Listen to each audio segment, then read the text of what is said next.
Rất rất rất. Hi. Mình sạc rồi đi cái.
Ngasigi broasted chicken se broasted yard dagi thinbirakpane sisu broasted chicken wraps akoi ibani se yam chai na ahum bisale cloud kitchen ne nauna hodokchabane yam simple oina si broasted chicken ga broasted chicken wraps ka peri peri french fries ka tawbane ko the fries thing si yaudre ado si moi coke soup ye Sigi broasted chicken se cloud kitchen ni na take away ga delivery ga khatane ba yadu se aduga address na Kasampal Lemazam Lekai Lane 3 aduga phone number sida hapchar mage Instagram page su sida hapchar mage kan se moi anauba su oibni na Saturday ga Sunday ga khatane ba order pi doise ma'am na Saturday ga chabi ne ngadi Thursday bo mamang da order se tawbiyo ba aduga Sunday chaninga ga na Friday ba ku mamang da order tawdu ba au moi se marinate se hekta na tawi hai duna yam hauramni hai bagi expectation se khoi da leire ba do yaubra yaudabra do taste tawra haijarage ado moi gi minimum order se 150 and above hai ko ado su si se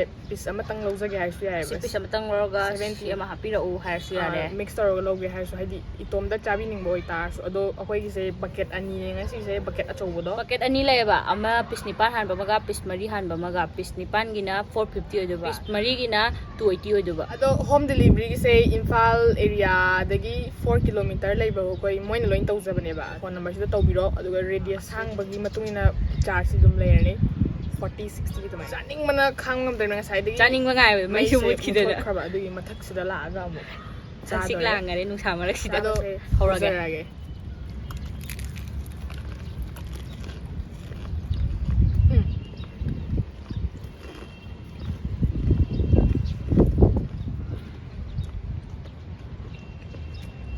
Manung sang niyo expectation yaw ba mo na hana mene to makal ani to to amne sauce yaw de ngang ba ta de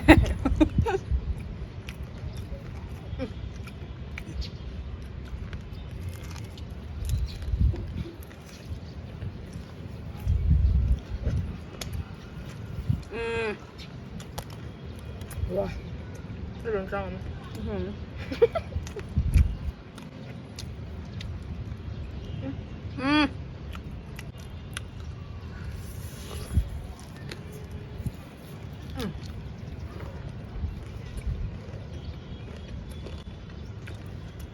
si mayo itu minum tahang deh kemarin saya minum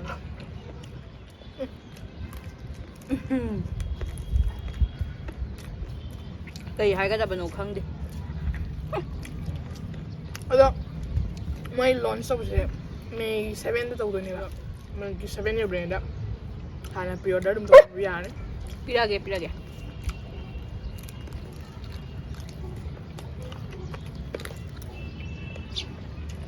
ꯃꯇꯣꯡꯁꯨ ꯄꯤꯖꯗꯣꯏꯅꯦꯀꯣ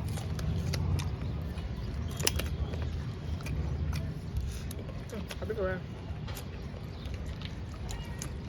ꯌꯥꯝ ꯂꯩꯔꯦ ꯀꯥꯏꯅ ꯌꯥꯝ ꯊꯨꯅ ꯆꯠꯂꯗꯤ ꯅꯪ ꯀꯩꯗꯧꯒꯦ ꯀꯤꯅꯗꯤꯁꯤꯗ ꯀꯣꯛꯁꯤꯒ ꯈꯨꯠꯆꯥꯟꯅꯁꯦ ꯃꯐꯝ ꯑꯃꯇꯪꯗꯒꯤꯀꯣ ꯄꯨꯜꯂꯞ ꯍꯦꯛꯇ ꯙꯃꯥꯀꯥ ꯇꯧꯕ ꯌꯥꯔꯦ Cheers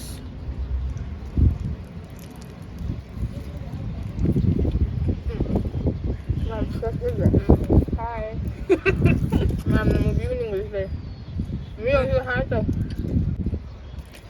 ꯃꯀꯣꯛꯇ ꯁ꯭ꯋꯥꯁ ꯂꯩꯔꯦ ꯑꯉꯥꯡꯁꯦ ꯀꯩꯗꯣ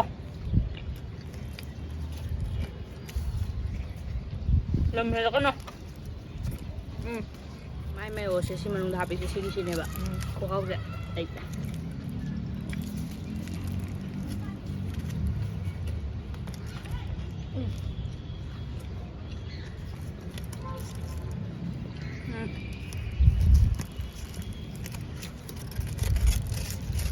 ꯄꯦꯔꯤ ꯌꯥꯔꯝꯃꯗꯤ ꯕꯔꯛ ꯃꯨꯛꯇ꯭ꯔꯣ ꯑꯩ ꯆꯤꯀꯟ ꯔꯦꯞꯇꯅꯦ ꯏꯝꯐꯥꯜꯗ ꯁꯨꯃꯥꯏꯅ ꯍꯥꯎꯕ ꯆꯥꯗꯦ ꯍꯣꯝꯕꯅꯦ ꯅꯨꯡꯉꯥꯏ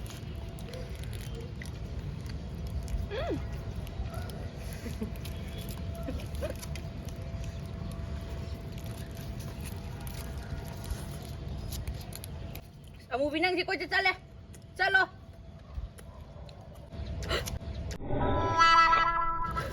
ꯂꯣꯏ ꯆꯥꯈ꯭ꯔꯅꯤ ꯀꯥꯏ ꯌꯥꯝ ꯐꯨꯅꯤꯡꯉꯦ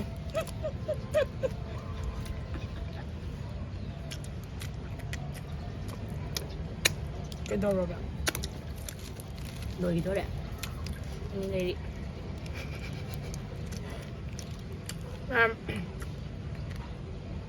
ꯃꯁꯤ ꯊꯤꯌꯥꯅꯤ ꯑꯃꯨꯛꯇꯪ ꯌꯦꯡꯕꯤꯌꯨ ꯑꯩꯈꯣꯏꯗ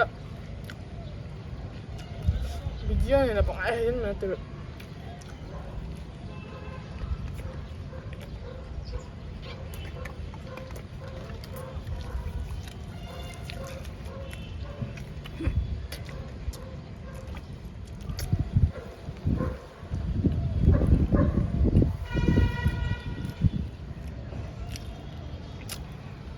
ꯃꯔꯛ ꯊꯠꯅ ꯃꯌꯥꯝꯗ ꯀꯥꯟꯅꯒꯗꯕ ꯀꯔꯤꯒꯨꯝꯕ ꯑꯃꯇꯪ ꯁꯦꯌꯔ ꯇꯧꯖꯔꯝꯒꯦ ꯃꯗꯨꯗꯤ ꯄꯥꯂꯦꯝ ꯐꯥꯏꯅꯥꯟꯁ ꯆꯥꯎꯈꯠ ꯃꯔꯨꯞ ꯑꯁꯤ ꯄꯥꯠꯁꯣꯏ ꯄꯥꯔꯠ 1ꯗ ꯇꯧꯒꯗꯕꯅꯤ ꯀꯃꯥꯏꯅ ꯇꯧꯒꯦ ꯍꯥꯏꯕꯗꯣ ꯃꯌꯥꯝꯗ ꯍꯥꯏꯐꯦꯠ ꯁꯦꯌꯔ ꯇꯧꯖꯔꯝꯒꯦ ꯂꯥꯛꯂꯤꯕ ꯃꯦ ꯇꯥꯡ 8ꯇꯒꯤ ꯍꯧꯒꯗꯕ ꯂꯣꯇ꯭ꯔꯤ ꯑꯃꯁꯨꯡ ꯇꯦꯟꯗꯔꯒꯤ ꯁꯦꯟꯊꯪ ꯁꯦꯟꯈꯥꯏꯁꯤ ꯂꯨꯄꯥ 1,000 ꯈꯛꯇꯅꯤ ꯅꯨꯡꯊꯤꯜꯒꯤ ꯄꯨꯡ 2:30 ꯇꯥꯕ ꯃꯇꯝꯗ ꯆꯞ ꯆꯥꯅ ꯑꯣꯛꯀꯅꯤ ꯑꯗꯨꯒ ꯑꯔꯥꯞꯄꯗ ꯂꯩꯕꯤꯕ ꯏꯆꯤꯜ ꯏꯅꯥꯎꯁꯤꯡꯅ ꯃꯔꯨꯞ ꯑꯁꯤ ꯌꯥꯎꯕꯤꯅꯤꯡꯕ ꯇꯥꯔꯁꯨ Gpay ꯅꯝꯕꯔꯁꯤꯗ ꯑꯣꯟꯂꯥꯏꯟ ꯄꯦꯃꯦꯟ ꯇꯧꯅꯔꯒ ꯃꯔꯨꯞꯁꯨ ꯂꯥꯏꯚ ꯕ꯭ꯔꯣꯗꯀꯥꯁ ꯑꯣꯏꯅ ꯊꯥꯖꯒꯅꯤ ꯂꯥꯏꯚꯀꯤ ꯃꯔꯝꯗꯗꯤ ꯃꯔꯨꯞꯀꯤ ꯑꯦꯖꯦꯟꯁꯤꯡꯅ ꯑꯗꯨꯝ ꯑꯞꯗꯦꯠ ꯇꯧꯔꯛꯑꯅꯤ ꯃꯔꯨꯞ ꯑꯁꯤꯗ ꯌꯥꯎꯕꯤꯔꯤꯕ ꯃꯦꯝꯕꯔ ꯈꯨꯗꯤꯡꯃꯛꯅ ꯊꯥ 10 ꯈꯛꯇꯪ ꯃꯔꯨꯞꯁꯤ ꯍꯨꯟꯗꯣꯏꯅꯤ ꯐꯥꯔꯁꯠ ꯗ꯭ꯔꯣꯗ ꯄ꯭ꯔꯥꯏꯖ ꯊꯝꯖꯔꯤꯕꯁꯤ ꯑꯦꯛꯇꯤꯚꯥ ꯑꯃ ꯁꯦꯀꯦꯟꯗꯁꯨ ꯑꯦꯛꯇꯤꯚꯥ ꯑꯃ ꯊꯥꯔꯗꯇ 1 lakh ꯐꯣꯔꯠꯇ ꯑꯦꯛꯇꯤꯚꯥ ꯑꯃ ꯐꯤꯐꯇꯁꯨ ꯑꯦꯛꯇꯤꯚꯥ ꯑꯃ ꯁꯤꯛꯁꯇ 1 lakh 7, 8 ꯑꯦꯛꯇꯤꯚꯥ 9 ꯗ꯭ꯔꯣꯗ ꯌꯦꯖꯤ ꯔꯣꯗꯁꯇꯥꯔ ꯅꯠꯇ꯭ꯔꯒ ꯔꯣꯌꯦꯜ ꯏꯟꯐꯤꯜ ꯊꯝꯖꯔꯤ ꯑꯗꯨꯒ 10 ꯁꯨꯕꯗꯅ ꯑꯜꯇꯣ K10 ꯊꯥ 10ꯒꯤ ꯃꯇꯨꯡꯗꯅ ꯊꯥ 2 ꯇꯦꯟꯗꯔ ꯊꯥ 1 ꯂꯣꯇ꯭ꯔꯤꯁꯦ ꯃꯊꯪ ꯃꯅꯥꯎ ꯅꯥꯏꯅ ꯃꯔꯨꯞ ꯑꯁꯤ ꯂꯣꯏꯗ꯭ꯔꯤ ꯐꯥꯎꯕ ꯑꯣꯠꯇꯣꯏꯅꯤ ꯑꯗꯨꯒ ꯊꯥ 10ꯒꯤ ꯃꯇꯨꯡꯗꯁꯨ ꯃꯔꯨꯞ ꯑꯁꯤꯒꯤ ꯂꯣꯇ꯭ꯔꯤ ꯑꯣꯏꯅ ꯑꯣꯠꯄꯗ ꯑꯦꯛꯇꯤꯚꯥ 6G ꯑꯃꯒꯤ ꯄ꯭ꯔꯥꯏꯁꯁꯨ ꯊꯝꯖꯔꯤ ꯊꯥ 10ꯒꯤ ꯃꯇꯨꯡꯗ ꯃꯌꯥꯝꯅ ꯇꯦꯟꯗꯔ ꯂꯧꯊꯣꯛꯄꯤꯅꯤꯡꯉꯒꯁꯨ 85,000 ꯇꯦꯟꯗꯔ ꯊꯥꯕꯤꯕ ꯌꯥꯒꯅꯤ ꯑꯗꯨꯒ ꯊꯥꯕꯤꯔꯛꯄ ꯃꯇꯝꯗ 15,000ꯗꯒꯤꯅ 85,000 ꯐꯥꯎꯕ ꯀꯛꯄꯤꯕ ꯌꯥꯒꯅꯤ ꯑꯗꯨꯒ ꯀꯔꯤꯒꯨꯝꯕ ꯃꯌꯥꯝꯅ ꯁꯦꯟꯐꯝꯁꯦ ꯃꯥꯟꯅꯕꯤꯕ ꯑꯣꯏꯇꯥꯔꯗꯤ ꯃꯥꯟꯅꯔꯤꯕ ꯁꯤꯔꯤꯌꯦꯜ ꯅꯝꯕꯔꯁꯤꯡꯗꯣ ꯑꯗꯨꯝ ꯂꯣꯇ꯭ꯔꯤ ꯑꯣꯔꯒ ꯄꯤꯖꯒꯅꯤ ꯑꯗꯨꯒ 15,000ꯒꯤ ꯃꯈꯥꯗ ꯊꯥꯕꯤꯔꯛꯄ ꯇꯦꯟꯗꯔꯁꯤꯡꯗꯨꯗꯤ ꯔꯤꯖꯦꯛ ꯇꯧꯖꯒꯅꯤ ꯀꯃꯤꯇꯤꯅ ꯑꯗꯨꯒ ꯀꯔꯤꯒꯨꯝꯕ ꯃꯤꯑꯣꯏ ꯑꯃꯅ ꯊꯪꯅ ꯊꯥ 2 ꯃꯔꯨꯞ ꯍꯨꯜꯂꯛꯇ꯭ꯔꯕ ꯃꯇꯨꯡꯗ ꯊꯥ 3ꯗ ꯐꯨꯀꯠꯆꯒꯦꯅ ꯄꯩꯁా ꯄꯨꯂꯞ ꯄꯤꯁꯜꯂꯛ ꯇꯥꯔꯁꯨ ꯃꯁꯥꯗ ꯍꯥꯏꯔꯝꯗꯅ ꯃꯃꯤꯡ ꯂꯧꯊꯣꯛꯆꯒꯅꯤ ꯃꯔꯨꯞꯁꯤꯗꯒꯤ ꯑꯗꯨꯒ ꯑꯗꯣꯝꯅ ꯊꯥ 9ꯁꯦ ꯃꯔꯨꯞ ꯍꯨꯟꯕꯤꯔꯝꯃꯒ ꯉꯝꯗ꯭ꯔꯦꯅ ꯇꯣꯛꯆꯈꯤꯕ ꯇꯥꯔꯒꯁꯨ ꯊꯥ 10ꯗꯒꯤ ꯍꯧꯔꯒ ꯊꯥꯒꯤ ꯑꯣꯏꯅ ꯄꯩꯁꯥꯗꯨꯁꯨ ꯑꯗꯨꯝ ꯍꯟꯗꯣꯛꯂꯛꯀꯅꯤ ꯑꯦꯇ꯭ꯔꯦꯛꯇꯤቭ ꯑꯣꯐꯔ ꯑꯣꯏꯅ ꯊꯝꯖꯔꯤꯁꯦ ꯑꯗꯣꯝꯅ ꯄꯩꯁꯥꯁꯦ ꯊꯥꯒꯤ ꯍꯨꯟꯒꯗꯧꯕ ꯂꯩꯔꯕꯗꯨ ꯅꯨꯃꯤꯠ 2ꯒꯤ ꯃꯃꯥꯡꯗ ꯍꯨꯟꯕꯤꯕ ꯇꯥꯔꯒꯗꯤ 5,000ꯒꯤ ꯂꯛꯀꯤ ꯗ꯭ꯔꯣ ꯑꯃꯁꯨ ꯊꯝꯖꯔꯤ ꯍꯥꯏꯔꯤꯕ ꯗ꯭ꯔꯣ ꯑꯁꯤ ꯊꯥ 10ꯈꯛ ꯑꯣꯠꯆꯒꯅꯤ ꯑꯗꯨꯒ ꯍꯥꯏꯔꯤꯕ ꯊꯥ 10ꯁꯦ ꯂꯦꯞꯄ ꯂꯩꯇꯅ ꯊꯥ 10ꯃꯛ ꯅꯨꯃꯤꯠ ꯅꯤꯅꯤꯒꯤ ꯃꯃꯥꯡꯗ ꯍꯨꯟꯕꯤꯔꯛꯄ ꯇꯥꯔꯒꯗꯤ ꯊꯥ 12 ꯁꯨꯕ ꯃꯇꯝꯗ ꯑꯦꯛꯇꯤꯚꯥ ꯑꯃꯒꯤ ꯂꯛꯀꯤ ꯗ꯭ꯔꯣꯕꯨꯁꯨ ꯊꯝꯖꯩ ꯑꯗꯨꯒ ꯑꯦꯖꯦꯟ ꯐꯦꯁꯤꯂꯤꯇꯤꯁꯇ ꯊꯝꯖꯩꯁꯤꯅ ꯑꯦꯖꯦꯟ ꯑꯃꯅ ꯃꯁꯥ ꯊꯥꯗꯅ ꯃꯦꯝꯕꯔ 10 ꯄꯨꯊꯣꯛꯄꯤꯔꯗꯤ 10,000 ꯃꯦꯝꯕꯔ 10 ꯄꯨꯊꯣꯛꯄꯗ 10,000 ꯃꯦꯝꯕꯔ 30ꯗ 90 90 ꯄꯨꯊꯣꯛꯄꯗ 90,000 ꯃꯦꯝꯕꯔ 50 ꯄꯨꯊꯣꯛꯄꯗ ꯑꯦꯛꯇꯤꯚꯥ 6G ꯑꯃ ꯑꯦꯖꯦꯟꯁꯤꯡꯅ ꯊꯥ 10 ꯐꯥꯎꯕꯒꯤ ꯗꯥꯏꯇꯗꯤ ꯂꯧꯕꯤꯕ ꯇꯥꯔꯦ ꯑꯦꯖꯦꯟꯁꯤꯡꯅ ꯃꯔꯨꯞ ꯅꯨꯃꯤꯠ ꯐꯥꯎꯒꯤ ꯃꯅꯨꯡꯗ ꯃꯥꯒꯤ ꯃꯦꯝꯕꯔꯁꯤꯡꯗꯨꯒꯤ ꯄꯩꯁꯥꯗꯣ ꯁꯣꯏꯗꯅ ꯄꯤꯕꯤꯔꯛꯄ ꯇꯥꯔꯒꯗꯤ ꯑꯦꯖꯦꯟꯁꯤꯡꯗꯒꯤ ꯑꯣꯏꯕ 5,000ꯒꯤ ꯂꯛꯀꯤ ꯗ꯭ꯔꯣ ꯑꯃꯁꯨ ꯍꯥꯞꯆꯔꯤ ꯂꯥꯁꯇ 500 ꯃꯦꯝꯕꯔꯁꯦ ꯂꯣꯏꯁꯤꯜꯂꯛꯄꯗ ꯁꯨꯡꯐꯥꯎ ꯐꯥꯎꯍꯧꯗ꯭ꯔꯕ ꯑꯟꯂꯛꯀꯤꯌꯦꯁ 2 ꯃꯦꯝꯕꯔꯒꯤ ꯃꯥꯔꯨꯇꯤ ꯁ꯭ꯋꯤꯐ ꯑꯣꯏꯅ ꯄ꯭ꯔꯥꯏꯖꯁꯨ ꯊꯝꯖꯔꯤ ꯑꯗꯨꯅ ꯍꯥꯏꯔꯤꯕ ꯃꯔꯨꯞ ꯑꯁꯤ ꯃꯌꯥꯝꯅ ꯌꯥꯎꯕꯤꯅꯤꯡꯕ ꯂꯩꯔꯒꯗꯤ ꯁꯤꯒꯤ ꯐꯣꯟ ꯅꯝꯕꯔꯁꯤꯗ ꯑꯗꯨꯝ ꯀꯟꯇꯦꯛ ꯇꯧꯕꯤꯔꯣ ꯂꯥꯏꯐꯀꯤ ꯑꯞꯗꯦꯠꯁꯨ ꯃꯣꯏꯅ ꯑꯗꯨꯝ ꯄꯤꯔꯛꯑꯅꯤ ꯋꯥꯠꯁꯑꯦꯞ ꯒ꯭ꯔꯨꯞꯁꯨ ꯁꯦꯝꯃꯛꯑꯅꯤ ꯑꯔꯥꯞꯄꯗ ꯂꯩꯕꯤꯕ ꯂꯥꯛꯄ ꯉꯝꯕꯤꯗꯕꯁꯤꯡꯅ ꯂꯥꯏꯐ ꯕ꯭ꯔꯣꯗꯀꯥꯁ ꯑꯣꯏꯅ ꯑꯗꯨꯝ ꯌꯦꯡꯕꯤꯔꯁꯨ ꯌꯥꯒꯅꯤ ꯇꯤꯀꯦꯠꯀꯤ ꯃꯃꯜ ꯁꯨꯞꯅꯗꯒꯤ ꯂꯨꯄꯥ 5 ꯃꯌꯥꯝꯗꯤ ꯈꯪꯗꯦ ꯑꯩꯗꯤ ꯌꯥꯎꯔꯅꯤ ꯃꯣꯏ ꯃꯌꯨꯝꯁꯦ ꯆꯅꯝꯒ ꯌꯥꯎꯋꯦ ꯃꯅꯝꯗꯤ ꯉꯥꯎꯔꯦ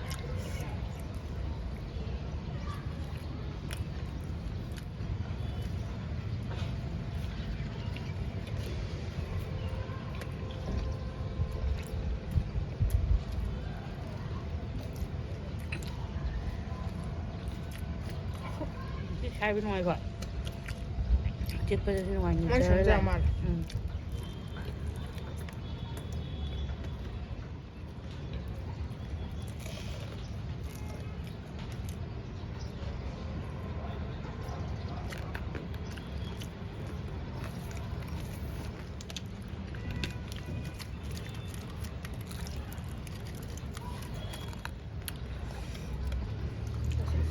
Sige, sige, Pulap ito. Sing na dito.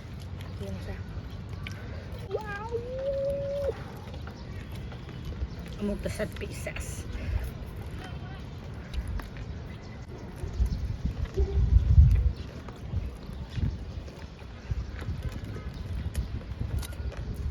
Crispy ang amog ko lang buka. Koy na na. Manipul din may gina.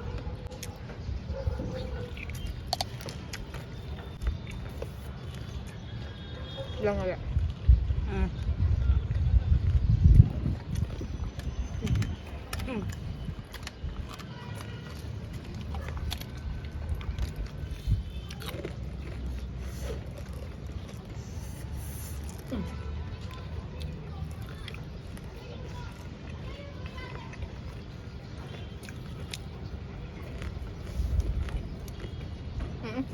Sakto ba na? Ay, nga sa ito, pre.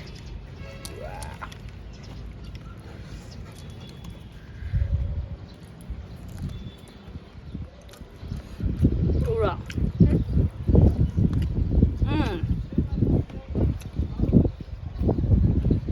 Ura.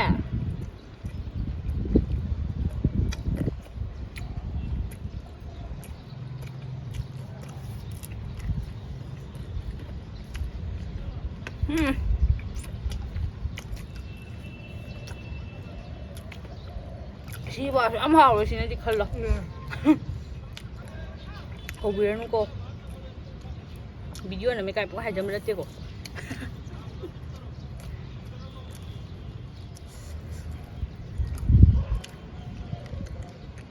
Không có gì ạ. Rồi là nín thôi. Dạ.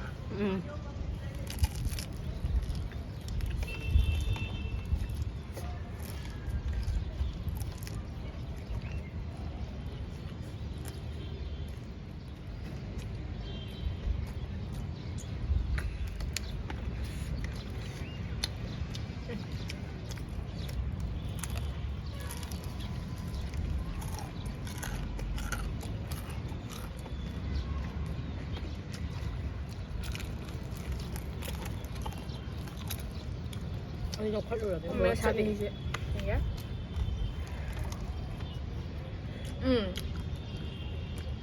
Thì nó mong sao biết.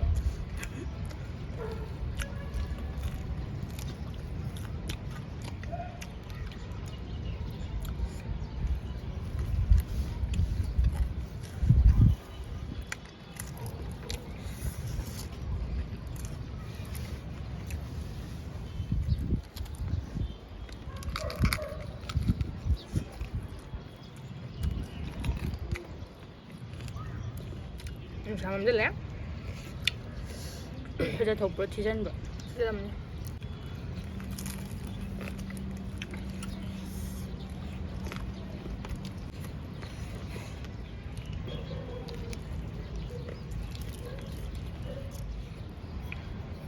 Yo nami kasi kaol ko yaw ra.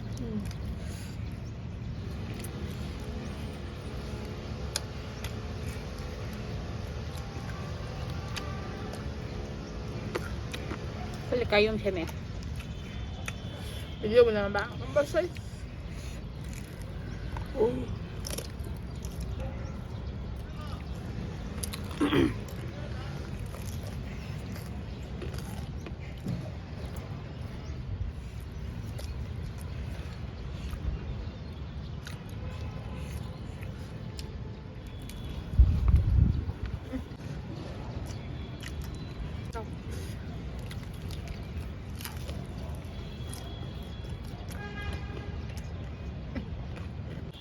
Ay, fried chicken favorite mo pam siya. Mas di hong doktor. Bago bibiyad. Hindi nga siya yung doktor ito ay harap kita wani ng order.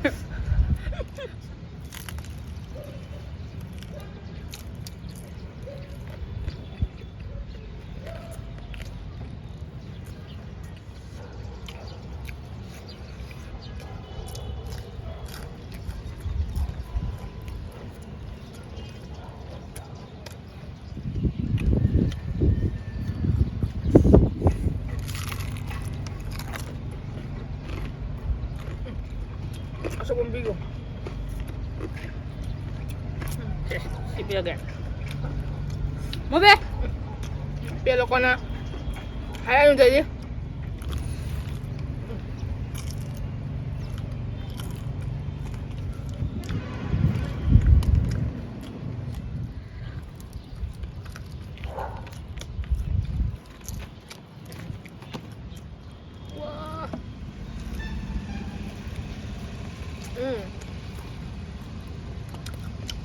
Xin là vô được bạn. Buong na din, no ba yung kadawag yan eh.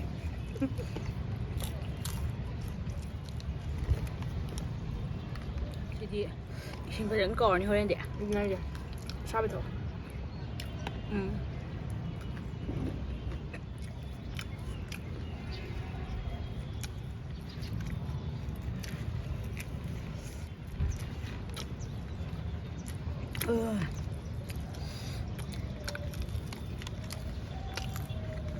Sa kaloy o laman eh. Kaya sa kuwan na sa akin.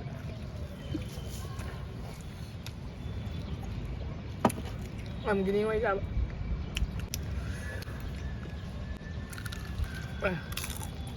Ay, bukas mo eh.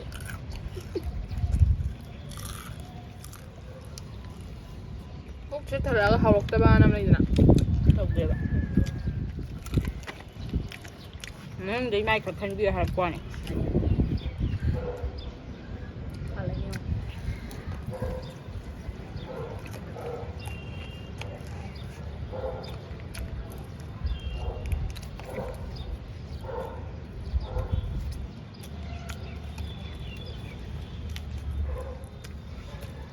Hao ba? Bitan ba?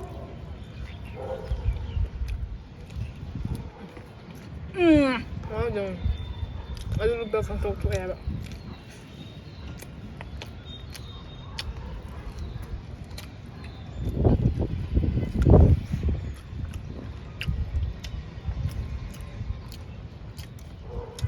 Wala mo tsara na. Okay ma'am, Broasted Yard tagi broasted chicken se amtang try to biyo. Phone number su description da yawra bane, Instagram link su yawra bane, sida su thoan jara mage. Mahau sa amtang di try to biyo. Pisa matang way na lagi sa edo minimum order di 150 way dabo. Si taste tawdradi ay su khangdre. Menu do habit side da thokan jar mage. Sum daw da na bucket ani za thokre. Si madi pai sum lai laite. Horen jar lage.